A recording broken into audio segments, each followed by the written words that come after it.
पन्हाळा नगर परिषदेच्या माझी वसुंधरा अभियानांतर्गत 2024 मध्ये 1000 झाडं लावल्याचा दावा करण्यात आला होता।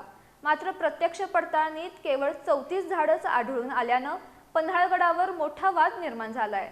नागरिकांनी या प्रकरणी चौकशीची मागणी केली असून प्रशासनाच्या कार्यपद्धतीवर प्रश्नचिन्ह उपस्थित केले आहेत।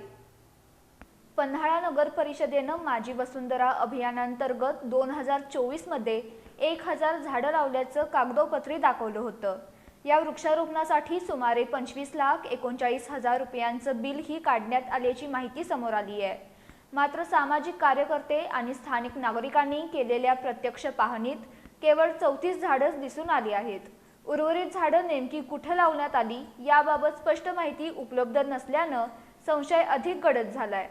स्थानिक नागरिकांनी झाडं लावलेल्या ठिकाणी अधिकाऱ्यांना घेऊन जात लावलेली झाडं दाखवण्यास भाग पाडलं। मात्र प्रत्यक्षात दाखवायला झाडच नसल्यानं अधिकाऱ्यांची अक्षरशः बोबडी वळली। देश पातळीवर अनेक पुरस्कारांनी सन्मानित झालेल्या नगर परिषदेच्या अधिकाऱ्यांच्या कारनाम्यांचं पितळ उघड पडल्यानं नागरिकांनी संताप व्यक्त केलाय। नागरिकांच्या म्हणण्यानुसार झाडं सज्जाकोठी, तानपीरपट्टी आणि गायकवाडवाडा परिसरात लावल्याचा दावा करण्यात आला होता। मात्र संबंधित ठिकाणी अपेक्षित संख्येनं झाडं आढळली नाहीत।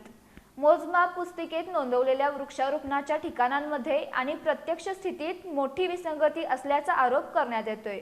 दरम्यान नगर परिषदेच्या मुख्याधिकाऱ्यांनी सांगितलं की संबंधित विभागाचे कर्मचारी गोंधळून गेल्यानं त्यांना झाडं लावलेली नेमकी ठिकाणं सांगता आली नाहीत।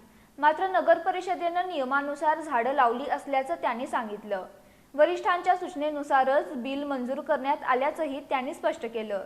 या संपूर्ण प्रकरणामुळे माझी वसुंधरा अभियानातील वृक्षारोपणाच्या दाव्यांवर प्रश्नचिन्ह निर्माण झाला असून दोषी अधिकाऱ्यांवर कारवाई आणि सखोल चौकशीची मागणी नागरिकांकडून जोर धरती आहे।